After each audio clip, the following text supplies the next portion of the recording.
بسم اللہ الرحمن الرحیم۔ سردار ہلال خان نے اسی وقت اپنے صلاحکار کو بلوا لیا اور پھر آن کی آن میں 50 سوار جمع ہو گئے۔ پیٹھ پر بندوق لٹکائے ہلال خان نے 1000 روپے کی تھیلی سنبھالی اور اپنے ساتھیوں کو لے کر چل دیا۔ گل سمن کے ہونٹوں پر حرف دعا مچل رہا تھا۔ ہلال خان سیدھا یوسفزئی قبیلے کی سرحد پر پہنچا اور صرف ایک ساتھی کے ہمراہ سردار گلاب خان کے در پہ جا کے رکا۔ گلاب خان نے اس کی بڑی آؤ بھگت کی۔ ہلال خان نے گفتگو شروع کی۔ گلاب خان، ہم تمہارے بیٹے سے ایک سودا کرنے آئے ہیں۔ کمال ہے ہلال خان، گلاب خان ہنستے ہوئے کہنے لگا، باپ سے بات نہیں کر رہے اور بیٹے کو ہم پر ترجیح دے رہے ہو۔ اندر خبر کر دی گئی کہ کھانے کا انتظام کیا جائے اور شربت بھی بھجوایا جائے۔ گلفام آ گیا اور اس نے ہلال خان کو سلام کیا۔ ہلال خان اس سے بولا، بیٹے، ہم تم سے ایک سودا کرنے آئے ہیں مگر باتیں تمہارے ابا سے الگ ہوں گی۔ گلاب خان نے اٹھتے ہوئے کہا، لو یار، میں خود ہی یہاں سے چلا جاتا ہوں۔ گلفام کو ہلال خان پیڑ کے نیچے لے جا کر بولا، بیٹے، میں بڑی ہمت کر کے تمہیں اپنی شکل دکھا رہا ہوں۔ مجھے سب کچھ گل سمن میری بہو نے بتا دیا ہے۔ میرے بیٹے نور خان نے میرے بزرگوں کی لاٹ سے ان کا کفن اتار کر کوڑیوں کے مول بیچ دیا ہے۔ میں اس پر بہت شرمندہ ہوں۔ نور خان کو بگاڑنے میں خیر قدرت کا ہاتھ ہوتا ہی، مگر اس نصیر خان نے رہی صحیح کسر بھی نہیں چھوڑی۔ میں 1000 روپے لے کر آیا ہوں۔ میں چاہتا ہوں کہ تم زر فدیہ قبول کر کے نصیر خان کو میرے حوالے کر دو۔ میں اس کے خون سے اپنے قبیلے کے پاک دامن پر لگے ہوئے داغوں کو دھوؤں گا۔ سنجیدگی سے گلفام سب کچھ سنتا رہا، پھر اس نے طویل سانس لے کر کہا، چچا جان، مجھے یہ سودا منظور ہے۔ شکریہ بیٹے، ہلال خان آہستہ سے بولا، ایک اور خواہش ہے میری۔ میں ابھی گلاب خان سے التجا کرتا ہوں کہ مجھے 2 باتیں مہاجبین بیٹی سے بھی کرنے دی جائیں۔ پھر وہ اٹھ کھڑا ہوا۔ گلاب خان نے مہاجبین سے بات کرنے کی اجازت دے دی۔ مہاجبین سر جھکائے آ گئی اور سلام کر کے کھڑی ہو گئی۔ ہلال خان نے اسے مخاطب کیا، خدا تمہیں سدا محفوظ رکھے بیٹی، میں تمہیں خود اپنی آنکھوں سے دیکھنا چاہتا تھا۔ گل سمن نے مجھے سب کچھ بتا دیا ہے۔ وہ ایک بہادر پٹھان اور وفادار دوست کی بیٹی ہے۔ اس کی داستان سن کر میں نے اسے اپنی بہو کی حیثیت سے قبول کر لیا ہے۔ کل سے وہ اسی حیثیت سے میرے حویلی میں آ جائے گی اور کل ہی میں اپنے بیٹے نور خان سے تمہارا بدلہ لینے چل دوں گا۔ ہلال خان نے یہ کہتے ہوئے مہاجبین کے چہرے کا جائزہ لیا۔ مہاجبین کے چہرے سے رنج کا اظہار ہو رہا تھا۔ اس نے کچھ کہنا چاہا مگر اس سے پہلے ہی ہلال خان نے دوبارہ اپنی بات شروع کر دی تھی۔ بیٹی، میں ایک پٹھان ہلال خان کی حیثیت سے جا رہا ہوں، ایک ذلیل بیٹے کے باپ کی حیثیت سے نہیں۔ میری بندوق اسے بتائے گی کہ ایک پٹھان کی بیٹی پر نظر بد اٹھانے کی سزا ایک پڑوسی پٹھان کیسے دیتا ہے۔ یہ سن کر مہاجبین کانپ اٹھی۔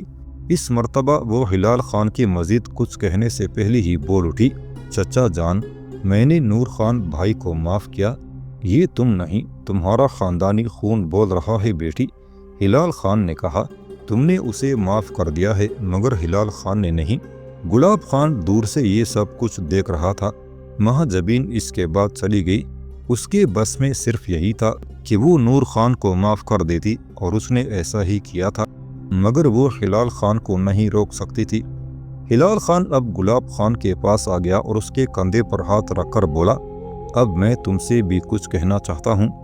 گلاب خان ہنس کر کہنے لگا، بھائی ہلال خان، تم نے تو میرے خاندان سے باتیں کر ڈالیں، بس اب میں اور تمہاری بھابھی جان ہی باقی ہیں۔ سنو گلاب خان، ہم دونوں میدان میں شانہ بشانہ لڑے ہیں۔ گولیوں کی سنسناہٹ کے درمیان ہم نے ایک ہی دسترخوان پر کھانا بھی کھایا ہے۔ ہلال خان کے لہجے میں سنجیدگی تھی۔ میں جو کچھ کہہ رہا ہوں اسے غور سے سننا اور اگر برا لگے تو مجھے معاف کر دینا۔ گلاب خان غور سے ہلال خان کے چہرے کا جائزہ لینے لگا مگر بات پوری ہونے سے پہلے وہ کچھ بولا نہیں۔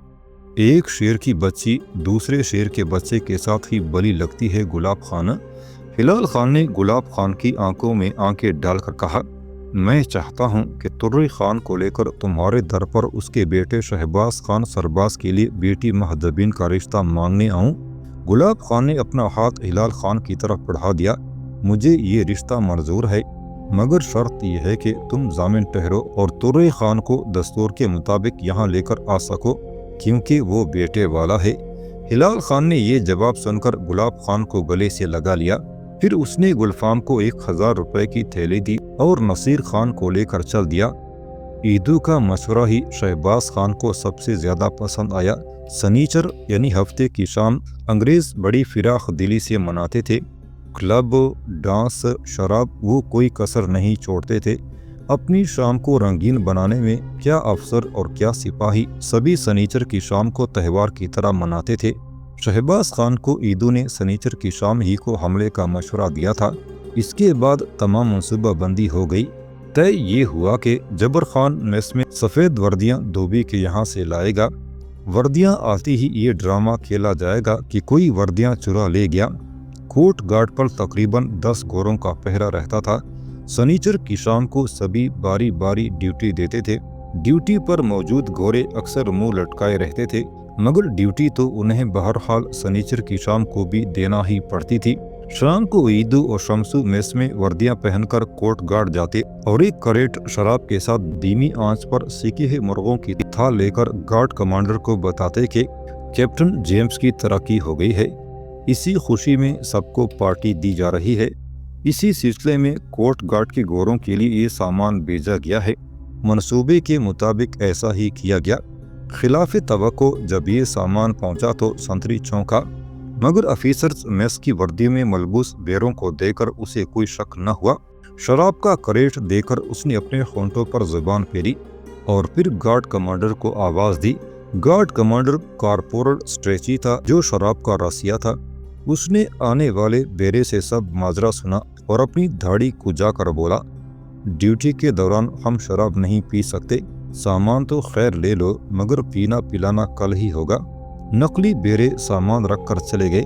انہوں نے جاتے جاتے اور گوروں کو بھی اسی جگہ جمع ہوتے دیکھا۔ کسی نے شراب کی ایک بوتل اٹھا کر دیکھی تو وہ برف سے بھی زیادہ ٹھنڈی ہو رہی تھی۔ ساری بوتلیں صبح ہی سے برف میں دبی پڑی تھیں۔ پھر بوتلوں کا وہی حشر ہوا جو بھوکی چیلوں کے گھونسلے میں گوشت کا ہوتا ہے۔ ہوتے ہوتے کچھ گورے کارپورل کے پاس جا کر اسے بھی ترغیب دینے لگے۔ ایسا کرتے ہیں کہ جو اس وقت ڈیوٹی پر نہیں ہے وہ تھوڑی تھوڑی پی لیں گے۔ گارڈ کمانڈر کو تجویز پیش کی گئی اور پھر یہ بہانہ بنایا گیا، ورنہ یہ بوتلیں گرم ہو جائیں گی کارپورل۔ ذرا سوچو تو، چارلس ہیڈ سیکی شیمپین ہے اور گرما گرم چکن، یہاں کون سا حملہ ہونے والا ہے؟ سب بھوکے گدھوں نے ایک دوسرے کی ہاں میں ہاں ملانا شروع کر دی۔ کارپورل کی رال بھی ٹپکنا شروع ہو گئی تھی۔ پہلے تو ایک ایک کر کے بوتلیں کھلیں اور پھر جیسے جیسے سرور چھانے لگا اکٹھی کھلنے لگی۔ تقریباً 2 گھنٹے بعد گھوڑے لڑکڑا کر پہرا دینے لگے اور دوسرے کمرے میں بے سر تال گانے لگے۔ شہباز خان نے موقع پاتے ہی دعویٰ بول دیا۔ وہ لوگ خاموشی کے ساتھ بلی کے مانند دبے قدموں جپٹے اور انہوں نے ہر ایک کو بآسانی دبوچ لیا۔ نئی مشین گنیں اور نئی رائفلیں دے کر شمسو کا جی للچانے لگا۔ نہیں شمسو بھائی، شہباز نے کہا، ہم صرف نور خان کو لینے آئے ہیں۔ اگر ہم ہتھیار بھی اپنے ساتھ لے گئے تو کیپٹن جیمز کی بے عزتی ہو جائے گی۔ سب نے اس کی بات سے اتفاق کیا۔ پھر نور خان کو باہر نکال لیا گیا۔ شہباز خان پر نظر پڑتے ہی نور خان کی ہوش اڑ گئے۔ ڈرو مت، شہباز خان ہنسا، ہم انگریزوں کے مقابلے میں تم پر کم سختی برتیں گے۔ کسی اور چیز کو چھوئے بغیر سبھی وہاں سے چل دیے۔ چلتے وقت شہباز نے ایک خط کیپٹن جیمز کے نام چھوڑ دیا تھا۔ وہ خط سنتری کی رائفل سے باندھ دیا گیا تھا۔ نور خان کو ساتھ لے کر وہ اپنے گھوڑوں پر سوار ہوئے اور اپنے قبیلے کی طرف روانہ ہو گئے۔ تقریباً 1 گھنٹے بعد جبر خان نے منصوبے کے مطابق کلب میں کیپٹن جیمز کو فون کر دیا۔ کیپٹن جیمز محفل رقص کو چھوڑ کر فوراً بھاگا۔ کوٹ گارڈ آ کر اس نے دیکھا کہ وہاں موجود تقریباً سبھی گھوڑے نشے میں اوندے پڑے تھے۔ جیمز سکتے میں آ گیا۔ فوراً ہی اس کی نظر سنتری کی رائفل سے بندھی ہوئی خط پر پڑی۔ اس نے جلدی سے خط کھول لیا۔ خط میں لکھا تھا، کیپٹن جیمز صاحب سلام، نور خان کو سزا دینا بہت ضروری تھا، اس لیے اسے لے جا رہا ہوں۔ یقین مانیے آپ کی بیٹی کا بدلہ میں پورا لوں گا۔ اس کے لیے بھی مجھے نور خان سے نمٹنا ہے۔ میں اسی سبب کوٹ گارڈ سے نور خان کو نکالنے پر مجبور ہو گیا۔ یقین کریں صاحب، سوائے نور خان کے میں نے کسی چیز کو چھوا تک نہیں ہے۔ آپ چاہیں تو اس کی تصدیق کر لیں۔ میم صاحبہ کو میرا سلام کہیے گا، مسی بابا کو میری طرف سے پیار کیجیے گا۔ آپ کا دوست، آپ کا دشمن شہباز خان سرباز۔ جیمز نے یہ خط پڑھ کر گہرا سانس لیا اور پھر بڑبڑانے لگا، تم یقیناً بہادر ہو شہباز سرباز۔ طور خامہ کے قریب شہباز خان اپنے دوست لالا خان کے ہاں رک گیا۔ نور خان کو وہ یہیں رکھنا چاہتا تھا۔ نور خان اس وقت ادمرا سا ہو کر رہ گیا تھا۔ داروغہ کے بیدوں سے پڑی نیلی دھاریاں اس کی پشت پر اب بھی موجود تھیں اور تکلیف دے رہی تھیں۔ اس کے سر پر بھی گہری چوٹ لگی تھی۔ سر پر جوتے پڑتے وقت اس کی نال اور اکا دکا باہر نکلی ہوئی کیلوں نے کئی جگہ زخم کر دیے تھے۔ نور خان کو جب ایک کمرے میں دھکیلا گیا تو وہ خوف زدہ نظروں سے بے بسی کے عالم میں شہباز خان کو دیکھنے لگا۔ اس نے قید کے دوران میں جس طرح نشے میں چور شہباز خان کو زد و کوب کیا تھا اور ظلم و ستم توڑا تھا، اسے نور خان بھولا نہیں تھا۔ اسی لیے اسے شہباز خان سے کسی رحم کی توقع بھی نہیں تھی۔ فرش پر گرتے ہی وہ لرز اٹھا کہ شہباز خان اب اس کی دھنائی کرے گا۔ ڈرو مت نور خان، شہباز خان اس کے قریب آ کر بولا، میں ایک زخمی دشمن پر اپنی بہادری جتانا نہیں چاہتا۔ قابو میں آئے ہوئے دشمن کو تو ایک عورت بھی پیٹ سکتی ہے، گھبرانے کی ضرورت نہیں۔ شہباز خان تم سے لڑے گا اور وہ حق کی لڑائی ہوگی۔ سنا ہے کہ تم تلوار بہت اچھی چلانے لگے ہو، اسی لیے میرا تمہارا مقابلہ تلوار ہی سے ہوگا، مگر ابھی نہیں۔ پہلے تمہارے سارے زخم بڑھ جائیں، اس کے بعد تم کچھ دن کھا پی لو تاکہ تمہارے جسم میں جان آ جائے، پھر ہم کابل ندی کے مغربی کنارے پر دو ہاتھ کریں گے۔ صرف ایک گواہ رہے گا اور وہ بھی میں نے ایسا آدمی منتخب کیا ہے جو تمہارا پرانا نمک حلال دوست ہے اور میرا قدر شناس یعنی ایدو۔ ٹھیک ہے نا نور خان؟ نور خان اسے سام کی سی نظروں سے دیکھتا رہا۔ اس کی مرہم پٹی اور دیکھ بھال اچھی طرح ہونی چاہیے لالے۔ شہباز نے اپنے دوست کو ہدایت کی، اسے عمدہ کھانا دینا جس سے اس کے جسم میں پھر سے جان آ جائے، اور ہاں اس پر کڑی نظر رکھنا تاکہ یہ بھاگنے نہ پائے۔ پھر شہباز خان چلا گیا۔ نور خان زہر کے گھونٹ پی کر نہ جانے کیا کیا سوچتا رہا۔ ویسے اسے کیپٹن جیمز کی ننھی سی بیٹی ڈیفنی کی معافی بار بار یاد آ رہی تھی، جو اس کے دل میں کسی کانٹے کی طرح چبھ رہی تھی۔ لالا خان نے نور خان کی نگرانی، دیکھ بھال اور خاطر مدارت میں کوئی کسر نہیں چھوڑی تھی۔ 5ویں روز ہی نور خان بلا چنگا ہو گیا۔ اسے من چاہی غذا کھانے کو دی گئی۔ اس کی باہوں کی مچھلیاں بار بار پڑک اٹھتی۔ اپنے دشمن شہباز خان کی دعوت اسے یاد تھی۔ اس نے لالا خان سے تلوار طلب کی جو اسے دے دی گئی۔ نور خان ہر روز تلوار کے ہاتھ بھی رواں کرتا رہا کیونکہ اسے شہباز سے مقابلہ کرنا تھا۔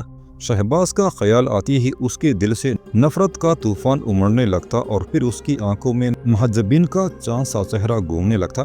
دونوں بار محجبین اس کی زینت کی آغوش بنتے بنتے رہ گئی تھی۔ نور خان کو ابھی تک اس کا افسوس تھا۔ اس قدر ذلیل و خوار ہونے کے باوجود بدی اس کے دل سے نہیں نکلی تھی، حسرت گناہ ابھی باقی تھی۔ ایدو کو جب علم ہوا کہ شہباز کا ارادہ کیا ہے تو اس نے اسے پسند کیا، سراہا۔ اس نے ایک بار کسی سے کہا بھی تھا، شہباز ایک شیر دل انسان ہے، وہ انصاف پسند ہے، سچا ہے، اور ایک سچا انسان ہمیشہ کامیاب اور کامران ہوتا ہے۔ شام کو ایدو کے علم میں یہ بات بھی آئی کہ نور خان کا باپ ہلال خان اپنے بیٹے کی تلاش میں ادھر ادھر گھوم رہا ہے۔ ایدو نے اپنے ایک ساتھی کے ذریعے ہلال خان کو صورتحال سے آگاہ کر دیا۔ ہلال خان نے جب یہ سنا تو بڑے فخر سے بولا، اورکزے کے اوپر اللہ کی مہربانی چھائی ہوئی ہے شاید۔ ترے خان کا بیٹا بہادر ہونے کے علاوہ نیک تنیت بھی ہے۔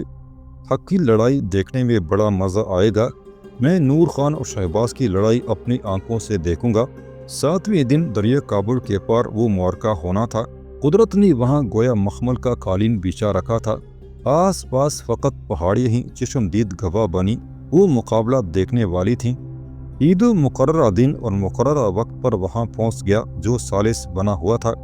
سب نے اپنے اپنے گھوڑے ایک طرف باندھ دیے۔ ایدو نے دونوں کی تلواروں کا جائزہ لیا۔ اسی کے ساتھ اس نے دونوں کو ٹٹول کر یہ بھی اطمینان کر لیا کہ کسی نے کوئی اور ہتھیار تو اپنے پاس نہیں چھپا رکھا ہے۔ چمکتی ہوئی تلواروں پر دھار ایسے لگ رہی تھی جیسے بل کھاتے ہوئے دریا کے پانی پر دوپہر کی دھوپ پڑ رہی ہو۔ نور خان، شہباز زور سے بولا، مہذبین کی طرف جو تم نے اپنا دست ہوس بڑھانے کی جسارت کی تھی، اس کا بدلہ میں شہباز خان ارغزے تم سے لوں گا، سنبھل جاؤ۔ پھر تلواروں کی جھنکار سے گاٹی گونج اٹھی۔ ہر دو افراد فقط تلوار کی ہی لڑائی نہیں لڑ رہے تھے بلکہ دو مجروح جذبات کا معرکہ بھی تھا، حق اور ناحق کا امتحان بھی تھا۔ سنتے آئے ہیں کہ ایک حق پرست کی تلوار میں خدا کی مدد سما جاتی ہے، اور شاید یہی ہو بھی رہا تھا۔ نور خان پر شہباز ابتدا ہی سے حاوی نظر آ رہا تھا۔ اس نے 3 بار نور خان کو کلائی اور سینے پر چرکا لگایا تھا۔ نور خان اب ہانپنے لگا تھا، لیکن اس کی روح کی سیاہی اور آلودگی ہی اسی لڑائی جاری رکھنے پر مجبور کر رہی تھی۔ دونوں باز کی طرح ایک دوسرے پر جھپٹے اور پھر الگ ہو جاتے۔ شہباز کے ہونٹوں پر غضبناک مسکراہٹ بہت بلی لگ رہی تھی۔ وہ شاید نور خان کو کھلا کھلا کر مارنا چاہتا تھا۔ ادھر نور خان کی صورت پر شیطان کا سایہ پڑا ہوا تھا۔ وہ دانت پیس پیس کر جی جان سے لڑ رہا تھا۔ مان شہباز کے ہونٹوں سے مسکراہٹ غائب ہو گئی، جیسے تکی ہوئے ہاتھی پر شیر غالب آنے لگتا ہے۔ ویسے ہی شہباز اپنے حریف کو پیچھے دھکیلنے لگا۔ اس نے ہونٹ بھینچ کر ایسا وار کیا کہ نور خان کے کندھے سے خون کا فوارہ ابل پڑا۔ پھر اس نے بھرپور طاقت سے نور خان کی تلوار پر ضرب لگائی۔ نور خان کے ہاتھ سے تلوار چھوٹ کر دور جا گری۔ شہباز نے جھپٹ کر ایک زوردار لات نور خان کے پیٹ پر ماری، جس سے وہ کراہ کر گر پڑا۔ شہباز بڑے سکون سے آگے بڑھا اور اپنی تلوار کی نوک نور خان کی شہرک پر رکھ دی۔ نور خان، اب بولو، شہباز نے اپنے حریف کو مخاطب کیا۔ نور خان گھبرا گیا۔ وہ بڑے زور سے ہانپ رہا تھا۔ پسینے اور خون میں لت پت اس کا چہرہ اور بھی بھیانک لگ رہا تھا۔ ایدو دم بخود ہو کر یہ سب کچھ دیکھ رہا تھا۔ ایدو، شہباز چلایا، تم گواہ ہو، اس بات کو یاد رکھنا اور کسی سے کہنا مت۔ میں نور خان محمد کو زندگی کی خیرات دیتا ہوں، اس لیے نہیں کہ میرے اندر رحم کا جذبہ جوش مار رہا ہے، بلکہ گل سمن کا احسان میری مہجبین کے اوپر چھایا ہوا ہے۔ مہجبین کا اشارہ میرے لیے ایک مقدس فرمان سے کم نہیں۔ اس کے علاوہ یہ کہ نور خان کے والد سردار ہلال خان ایک مانے ہوئے جری پٹھان اور میرے والد کے دوست ہیں۔ شہباز اس طرف بڑھا جہاں نور خان کی تلوار پڑی ہوئی تھی۔ اس نے تلوار اٹھا لی۔ ایدو، شہباز پھر بولا، یہ بہادر محمد قبیلے کی تلوار اس گنہگار کے ہاتھ میں رہنے پر احتجاج کرنے لگی ہے۔ اسے سردار ہلال خان کو دے دینا تاکہ اسے وہ اپنے قبیلے کے مضبوط ہاتھوں میں دے سکیں۔ پھر شہباز نے اپنی تلوار نیام میں رکھ لی اور مڑ کر چل دیا۔ اچانک نور خان ایک جھٹکے سے اٹھا اور اپنے گھوڑے کے قریب بھاگ کر آیا۔ گھوڑے کی زین سے اس نے 45 بور کا بھاری ریوالور تیزی کے ساتھ نکالا اور شہباز کی پشت کا نشانہ لیا۔ عین اسی لمحے دھماکہ ہوا۔ شہباز نے تیزی سے پلٹ کر دیکھا۔ نور خان کی کلائی ٹوٹ گئی تھی شاید۔ ریوالور اس کے ہاتھ سے چھوٹ کر نیچے گر گیا تھا۔ اوپر پہاڑی پر رائفل لیے سردار ہلال خان کھڑا تھا۔ نور خان کا باپ سردار ہلال خان، نورا، تو نے محمدوں کی آبرو کو رون ڈالا ہے ذلیل۔ اورغزے کے اس لڑکے کی بہادری اور نیک نیتی میں تسلیم کرتا ہوں۔ سردار ہلال خان کی بلند آواز گونج رہی تھی۔ ایک بہادر کی پشت کا نشانہ باندھ کر تو شرم سے مر کیوں نہیں گیا؟ مگر میں تیری یہ حرکت دے کر شرم سے جیتے جی مر گیا اے بدبخت۔ کیا تو بھول گیا کہ محمدوں نے ہمیشہ سینوں کا نشانہ لیا ہے؟ غافل، دشمن کی پشت کا نشانہ باندھنے سے پہلے ایک غیرت مند محمد خودکشی کرنا زیادہ بہتر سمجھتا ہے۔ افسوس کہ تو نے محمدوں کی عزت کو خاک میں ملا دیا۔ پھر ہلال خان تیز قدمی سے آگے بڑھ کر نور خان کے قریب پہنچ گیا۔ اس نے جیب سے قرآن شریف نکالتے ہوئے نور خان کو سنبھال کر کہا، قرآن شریف کی مقدس آیات پڑھ لے نورا، مرنے سے پہلے اس سے بڑھ کر انسان کو کوئی اور سکون نہیں پہنچا سکتا۔ پھر اس نے اپنی رائفل کی نال نور خان کے سینے کی طرف اٹھا لی۔ شہباز تیزی سے بھاگتا ہوا آیا اور نور خان کے لیے خود کو سپر بنا دیا۔ وہ رائفل اور نور خان کے درمیان آ گیا تھا۔ نہیں چچا جان، شہباز نے کہا، آپ ایسا نہیں کر سکتے۔ ایسا کرنے سے باپ کی محبت بدنام ہو جائے گی، قدرت کا نظام تڑپ اٹھے گا۔ نور خان آپ کا چشم و چراغ ہے، آپ کے خاندان کی امیدیں اس سے وابستہ ہیں، اس کی رگوں میں آپ کا خون دوڑ رہا ہے چچا جانا، اس چراغ میں آپ کا عطا کردہ تیل جل رہا ہے، آپ اپنا چراغ اپنے ہی ہاتھوں گل نہیں کر سکتے، ہٹ جاؤ درمیان سے شہباز خانہ۔ ہلال خان بولا، تم نے زندگی عطا کرنے والے باپ کا غضب ابھی تک نہیں دیکھا؟ صوبیدار دارا خان کا نام سنا ہے؟ اس نے اپنی رائفل سے اپنے بیٹے کو سرے میدان مارا تھا۔ نام سنا ہے چچا جانا، شہباز نے جواب دیا، اور یہ بھی سنا ہے کہ بیٹے کو مارنے والا وہی باپ بعد میں خود اپنے آنسوؤں کے سیلاب میں ڈوب گیا۔ اسی باپ نے اپنی رائفل، میڈل اور تلوار اپنے بیٹے کی قبر پر چڑھا دی اور ہمیشہ کے لیے اللہ کے در پر معافی کی حسرت میں آج بھی نہ جانے کہاں کہاں بھٹک رہا ہے۔ ہلال خان کی رائفل کی نال جھک گئی، وہ بھرائی ہوئی آواز میں بولا، تم کیا چاہتے ہو بیٹے؟ میں جب دشمن ہو کر نور خان کو معاف کرنے کا حوصلہ رکھتا ہوں تو آپ کا اسے معاف کر دینا بھی رحم کے مترادف ہوگا۔ شہباز خان کہنے لگا، انسان کے اندر خیر و شر دونوں ہی بستے ہیں، مجھے یقین ہے کہ نورا بھائی کے اندر موجود شر ایک نہ ایک دن ختم ہو جائے گا اور پھر خدا کا نور اس کے ضمیر کو روشن کر دے گا۔ نور خان گلسمن بہن کی ضرورت ہے۔ ہلال خان کو آخر شہباز خان کی بات ماننا ہی پڑی۔ نور خان کی آنکھوں میں آنسو تیرنے لگے۔ کیپٹن جیمز کوٹ گارڈ سے سیدھا اپنے کرنل کے پاس پہنچا۔ کرنل سلیٹر نے توجہ سے پورا واقعہ سنا اور بولا، آج کل پشاور میں چیف کمشنر کی کانفرنس بھی ہے، یہ واقعہ وہاں بھی سنانا ضروری ہے۔ کارپورل سٹریچی اور ان تمام سنتریوں کو آج ہی چارج شیٹ دینا ہوگی۔ جیمز نے سر ہلا کر اسبات میں جواب دیا۔ دوسرے دن ڈویژنل ہیڈ کوارٹر کے ہال میں کانفرنس تھی۔ کرنل سر ہیرالڈ ڈین نے سب سے پہلے پورے واقعات کی رپورٹ پڑھی۔ سرحدی قبائل کے حوصلے دن دگنے اور رات چگنے ہو رہے تھے۔ رپورٹ کے مطابق حال ہی میں خیبر کی چوکیوں پر حملے میں اضافہ ہو گیا تھا۔ 32 سرکاری عہدیداروں کو قتل کر دیا گیا تھا، 19 افسر زخمی تھے اور 37 کو اغوا کیا گیا تھا جو تاوان ادا کرنے پر ہی چھوڑے گئے تھے۔ بازار گھاٹی کے زکا خیلوں نے بڑے بڑے گروہ بنا کر لوٹ مار شروع کر دی تھی، ان کے حملوں میں بھی اضافہ ہو گیا تھا۔ ان حملوں کی روک تھام کے لیے نوجوان لیفٹیننٹ ویول، جو بعد میں ہندوستان کا کمانڈر ان چیف اور وائس رائے بنا، کو مقرر کیا گیا۔ ادھر یہ خبر بھی گرم تھی کہ روسی جاسوس اور افسر شمالی حصے میں مداخلت کر رہے ہیں۔ ہیرالڈ ڈین نے کہا، ابھی حال ہی میں ایک اور قابل شرم واقعہ ہوا ہے۔ اس سلسلے میں شہباز خان کا نام سنا جا رہا ہے، جو سرباز کے لقب سے مشہور ہے۔ مجھے معلوم ہوا ہے کہ یہ نوجوان بہادر ہے، باقی قبائل کے حریفوں کے مقابلے میں یہ شخص مختلف ہے، جو بچوں اور عورتوں پر ہاتھ نہیں اٹھاتا۔ اس کی سرگرمیاں اگر جاری رہیں تو ہو سکتا ہے کہ فرنٹیئر کا رابن ہوڈ بن جائے اور ہماری انتظامیہ پر غالب آ جائے۔ اس کے سر پر پہلے جو انعام رکھا گیا تھا میں اسے بڑھا کر 15,000 کرتا ہوں۔ میجر کاکرن نے جیمز کی طرف دیکھا اور پھر مسکرایا۔ چیف کمشنر نے ایک اور اہم بات بتائی، پشاور میں کرنل جان کلسن کو پٹھانوں کی ایک پلٹن مرتب کرنے کا منصوبہ دیا گیا ہے۔ ہزارہ کے مسلمان کسانوں کو ہتھیاروں سے لیس کرنا اور ہتھیاروں کو استعمال کرنا جان ہی نے سکھایا تھا، وہ ایک حد تک اس میں کامیاب بھی ہوا تھا۔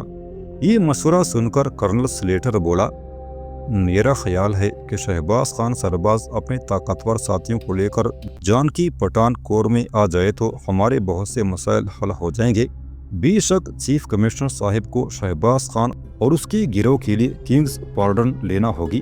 سر ہیرالڈ ڈین نے اس رائے پر غور کیا اور کہا، یہ کام تبھی شروع کیا جا سکتا ہے جب یہ بات پکی ہو جائے کہ سرحدی پٹھانوں کا یہ جتھا ہماری پٹھان کور میں شامل ہونے پر آمادہ ہو گیا ہے۔